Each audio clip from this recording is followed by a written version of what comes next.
মই আজি কেইটামান পৰীক্ষাৰ ৰিজাল্ট কেতিয়া দিব তাৰ বিষয়ে মই আপোনালোকক জনাম গোটেই কেইটা পৰীক্ষাৰ ৰিজাল্ট কেতিয়া দিব সেই বিষয়ে জনাবৰ বাবে মই আজিয়ে সক্ষম নহম কিন্তু কেইবাটা পৰীক্ষাৰ ৰিজাল্ট আমি কেতিয়া দিম তাৰ বিষয়ে মই আপোনালোকক আজি জনাব বিচাৰিম মই আগতে কৈছো যে পৰীক্ষাৰ ৰিজাল্ট কি হ'ব আসলতে আপোনালোকে মোক সুধিছে আসলতে আপোনাক ডেটটোৰ প্ৰয়োজন কাৰণ ৰিজাল্ট কি হ'ব তাক আপোনালোকে সকলোৱে নিজে জানে বহুত ল'ৰা ছোৱালীয়ে মোক সুধি আছে যে এডিআৰই ৰিজাল্ট কেতিয়া দিব এডিআৰই ৰিজাল্ট 7 মাৰ্চ শুক্ৰবাৰ আমাৰ গ্ৰেড 3 আৰু গ্ৰেড 4 ৰ যি আমাৰ ৰিক্ৰুটমেন্ট কমিশন আছে তেওঁলোকে ঘোষণা কৰিব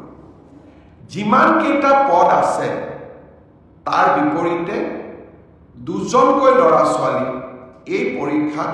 উত্তীৰ্ণ হ'ব আৰু তেওঁলোকৰ পিছত তেওঁলোকৰ মাজত পৰৱৰ্তী সময়ত ৰিটেন টেষ্ট অনুষ্ঠিত অৰেল অনুষ্ঠিত হ'ব অৰ্থাৎ লিখিত পৰীক্ষাৰ ৰিজাল্ট গ্ৰেড 3 আৰু গ্ৰেড 4 আমি 7 মাৰ্চ তাৰিখে ঘোষণা কৰিম এটা পোষ্টৰ বিপৰীতে দুজনকৈ ল'ৰা ছোৱালীয়ে এই লিখিত পৰীক্ষাত উত্তীৰ্ণ হ'ব শেষৰ নম্বৰটোত যদি বেছি ল'ৰা ছোৱালীয়ে একেটা নম্বৰে পায় তেতিয়ালে হয়তো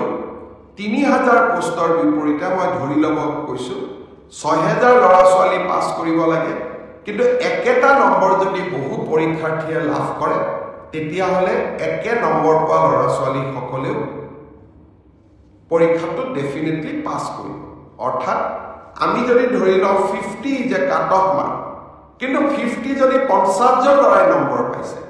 তেতিয়ালে 50 জন ল'ৰাই লিখিত পৰীক্ষাত পাছ কৰিব গতিকে 1:2 বুলি ক'লেও 1:2 একেবাৰে গ্ৰামাটিক্যাল সেন্সত নহব হয়তো দুজন চাৰিজন ল'ৰা ছোৱালীয়ে বেছিকৈ পাছ কৰিব এডিআৰই পৰীক্ষালৈ তাৰ ৰিজাল্ট কি হ'ব তাক আপোনালোকে জানে সেইবাবে মই যিসকলে পাছ কৰিব তেওঁলোকক অভিনন্দন জনাইছো যাতে অৰেলৰ বাবে তেওঁলোক সাজু হ'ব পাৰে আৰু যিসকলে পাছ নকৰিব আমি পুনৰ এই বছৰৰ শেষৰ ফালে নতুন বিজ্ঞাপন দিয়াৰ বাবে চেষ্টা কৰিম আপোনালোকে আৰু এবাৰ পৰীক্ষাত অৱতীৰ্ণ হ'ব আৰু লগতে অসমত উদ্যোগসমূহ আহিব মুখ্যমন্ত্ৰীৰ আত্মনিৰ্ভৰ অসম অভিযানো আছে আমি নিজকে তৃতীয় আৰু চতুৰ্থ বৰ্গত নহলে বেলেগ ধৰণে পাছ কৰি বেলেগ ধৰণে জীৱন সফল কৰাৰ বাবে আমি প্ৰচেষ্টা কৰিম বহুত ল'ৰা ছোৱালীয়ে মোক কৈ থাকে যে চতুৰ্থ শ্ৰেণীৰ পৰীক্ষাত বিএ পাছ কৰা ল'ৰাই পৰীক্ষা দিছে এতিয়া কথাটো হ'ল আমি কোনোবাই যদি নিজকে চৰকাৰক ফাঁকি দি পৰীক্ষা দিয়ে তদন্ত নোহোৱালৈকে মুখ্যমন্ত্ৰীয়ে গম পাব নোৱাৰে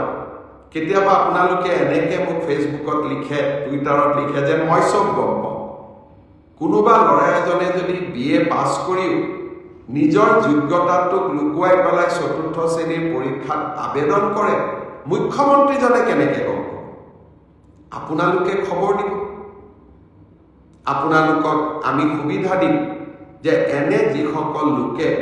আপোনালোকে দেখিব যে লিখিত পৰীক্ষাত পাছ কৰিছে কিন্তু এডুকেশ্যনেল কোৱালিফিকেশ্যনক তেওঁলোকে লুকুৱাই ৰাখিছে আমি সুবিধা দিম আপোনালোকক অভিযোগ দিয়াৰ বাবে যাতে অৰেল পৰীক্ষা হোৱাৰ আগতে বা মৌখিক পৰীক্ষা হোৱাৰ আগতে আমি আপোনালোকৰ অভিযোগবোৰ নিৰ্দিষ্ট ইউনিভাৰ্চিটি লগত কথা পাতি আপোনালোকৰ অভিযোগবোৰ যাতে আমি নিষ্পত্তি কৰিব